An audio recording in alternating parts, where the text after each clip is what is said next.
This is Chuck Schaefer, and I'm joined by Brent Leary. Brent is a CRM industry analyst, advisor, author, speaker, and award-winning blogger, and is probably the most cited expert in the topics of small and mid-sized business CRM and social CRM. The purpose of our discussion today is to explore customer experience management as well as its intersection and influence with CRM and social CRM. Welcome, Brent, and thank you for joining me. How are you today?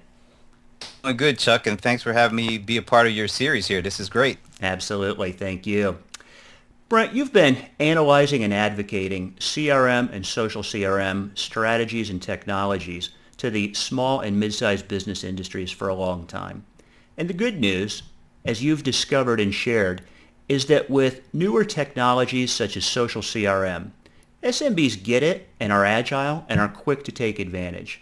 But now there's a new customer management strategy getting a lot of attention and interest called customer experience management. How is the SMB community responding to the calls for increased customer centricity and increased attention given to customer experience? Small businesses really have great one-on-one relationships with their customers because they're typically local, and so they're typically very responsive to the needs of their customer. And so I think what's really cool is that this term customer experience management it's actually kind of like a rebirth, because I remember about 5 or 6 years ago it was starting to be talked about and bandied around, but I think the technologies really weren't there. The social technologies, the mobile technology wasn't nearly what it is today. And so what's cool is like the technology is finally caught up with what the small business folks have been doing all along with their localized customers. Now, these tools allow them to build more of those type of relationships with people that they may never even see in their life. But these tools allow them to build that kind of relationships that's sort of like the same ones they have with the local people they deal with. Very interesting. You know, from our own experiences as customers, we all know that most companies are not customer-centric, irrespective of management's lip service or their marketing claims. What's it going to take before most small and mid-sized businesses transition from a product-centric business to a customer-centric company? I think we're already starting to see that now. The tools are easier to use. So they're getting more comfortable with using social technologies. They're getting more comfortable with using mobile technologies, and I think it's because their customers are driving them, because the customers are very comfortable at this point. I always like telling the story of my parents, who are both in their 80s, and I was sitting around the Christmas table last Christmas, and my mom's on her Kindle Fire, and then I look over at my dad. He's got his iPad, and he's looking at the news on his iPad, and he's downloading things as well. So it's, if 80-year-old folks are adopting these tools, and I mean, they're picking them up pretty quick. Yeah. Just imagine what everybody else is doing. And so these behaviors, their activities, their expectations are changing because they are adopting these technologies at such quick paces.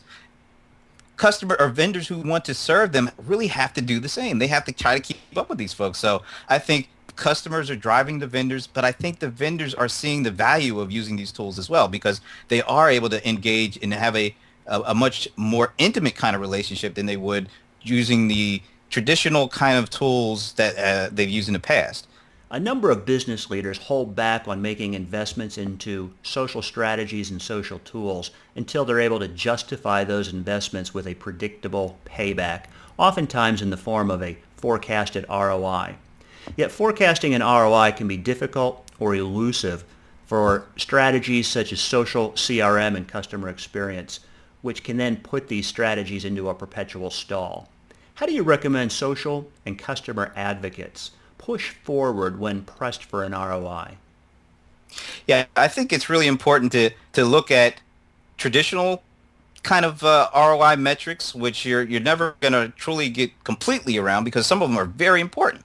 But I think it's time that the folks have to extend the way they view and value the customer. And that means you're going to have to extend the way that you measure the value of a customer. So you're seeing companies today that you're going from, oh, how many followers do we have, to how many times are these followers interacting with us, to how many times are these followers actually engaging in a conversation that at some point in time turns into some kind of activity, whether it's an email sign up, there's a white paper download, or whether it's a purchase. So there's different ways that you measure the value of customers today. Some are very traditional in nature because you're always going to have the customer lifetime value metric. How much are they spending with us? How much is it costing us to service them? And what's the difference?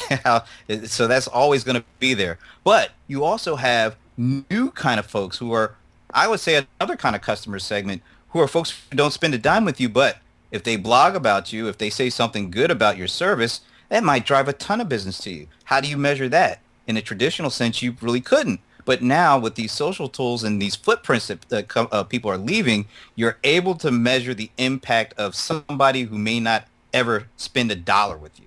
So those are really important things that we have to expand the way that we view the value of customers today. And we also have to expand the customer segments we have, because influencers are a kind of customer, even if they're not buying anything. So what kind of relationship do you build with them? How do you measure that relationship? We're still kind of early days, but it's something that we all have to start getting our heads wrapped around right now. For the SMB about to make the transition from a product-centric company to a customer-centric company, how do you recommend they get started? I love what the folks over at Zuora are doing with this whole idea of the subscription economy, which really kind of goes back to this company called Amazon. Amazon was originally selling books online, and I recently was at CRM Evolution talking a little bit about what I call the Amazon effect. So they took what typically was maybe a one-off purchase. So you go online, you buy a book, and maybe you don't buy anything else for a couple of months, or maybe not in another year or so. But they turned that experience of buying a hard good into something called Amazon Prime, a membership, which allows you to basically spend, I think it's like $79 a year. And what that allows you to do is you get 2 days shipping for free. That has really been what I call the crown jewel of growing Amazon's business, because what they found out was that typical Amazon Prime members, they spend about twice the amount of money as non-Amazon Prime members do. And so I know, for me personally, I know I have bought a ton more stuff than I ever would have if I wasn't a member of Amazon Prime. I mean, I bought MacBook Pros off of Amazon and got it the next day. And I know the reason why I did that is because I didn't have to pay any shipping for it. So I think as you begin to kind of figure out how do you make a service and a subscription out of your offering, whether it's a product or a service, then you begin to make that transition. I think you're seeing more and more companies feel like that, because that allows you to stay connected to your customers longer than they come in on a Monday, maybe you don't see them till another 2 months down the line when they need something, whatever that is. But if you can create that kind of subscription, which allows you to stay connected and allows them to participate with you on an ongoing business basis, I think that's what you're seeing more and more taking place today. That's a great example of a powerful business opportunity. Brent, if we look forward, how do you envision customer experience management will evolve over the next few years? And in particular, how do you think customer experience will influence or be influenced by social CRM? I think customer experience is influencing everything. I think it's really changing the way that organizations are being built.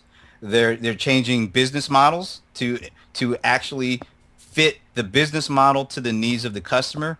And it's a challenge. It's a big challenge because, as I said a little earlier, customer activities, their behaviors, what they do online, the way they do it, who they talk to, their expectations, their needs are constantly evolving as they adopt these new technologies. So I think you're seeing more and more of that framework being laid, that these companies are building their business model with customers at the center as opposed to products and services at the center.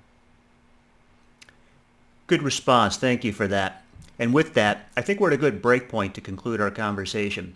This is Chuck Schaefer, and I've been joined by Brent Leary.